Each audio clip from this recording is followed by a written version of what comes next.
Dia selalu ketawa paling keras, paling rame, paling hidup di antara semua orang. Tapi nggak pernah ada yang sadar kalau itu sebenarnya cuma suara paling kenceng dari seseorang yang lagi berusaha nggak runtuh di dalam diamnya.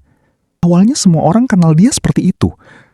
Yang selalu datang duluan kalau suasana mulai sepi.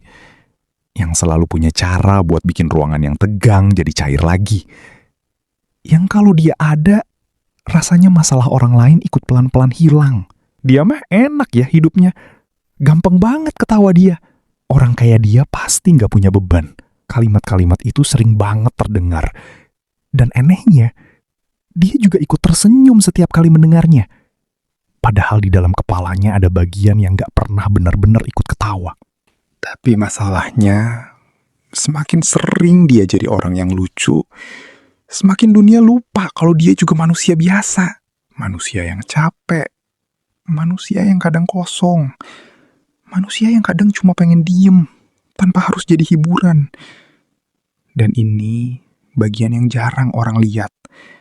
Di balik setiap tawa yang terlalu keras, ada momen-momen kecil yang gak pernah dia ceritakan ke siapapun.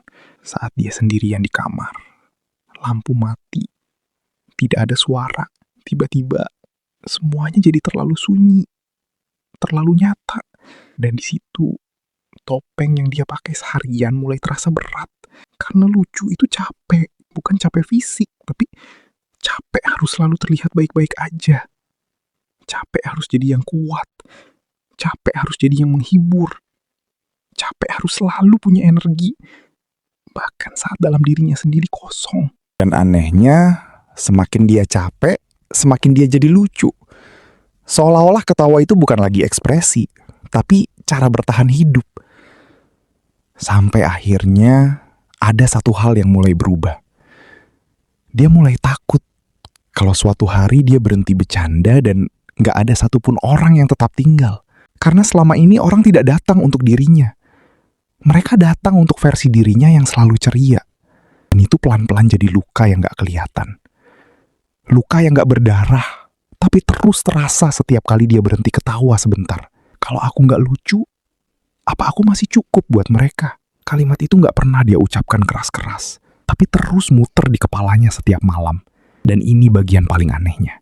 Orang yang paling sering bikin orang lain ketawa, justru yang paling jarang ditanya, kamu sendiri gimana? Karena semua orang sudah terbiasa melihat dia sebagai sumber tawa, bukan sebagai seseorang yang juga bisa jatuh. Sampai suatu titik, dia mulai sadar sesuatu yang agak menyakitkan. Kalau dia berhenti jadi lucu, suasana langsung berubah. Seolah-olah keberadaannya hanya dibutuhkan selama dia menghibur. Dan disitulah capeknya jadi berbeda. Bukan lagi soal lelah, tapi soal merasa bisa hilang kapan saja. Tanpa benar-benar dirindukan sebagai dirinya sendiri. Lalu, suatu malam, dia duduk sendirian. Lebih lama dari biasanya. Tidak ada yang perlu dia hibur. Tidak ada yang perlu dia jaga suasananya. Dan untuk pertama kalinya, dia nggak ketawa. Aneh, tapi tenang. Dan di tengah sunyi itu, dia sadar satu hal kecil yang selama ini dia hindari. Bahwa dia nggak pernah benar-benar capek jadi lucu. Dia capek karena nggak pernah boleh jadi apa adanya. Lucu itu kadang bukan bakat, tapi perisai. Dan perisai pada akhirnya selalu bikin orang yang pakai jadi sulit disentuh, bahkan oleh dirinya sendiri. Sekarang, pertanyaannya sederhana. Di sekeliling kita, ada berapa banyak orang yang terlihat paling ceria, tapi sebenarnya lagi nunggu satu hal yang gak pernah mereka minta secara langsung. Seseorang yang benar-benar berhenti tertawa dan mulai benar-benar melihat mereka.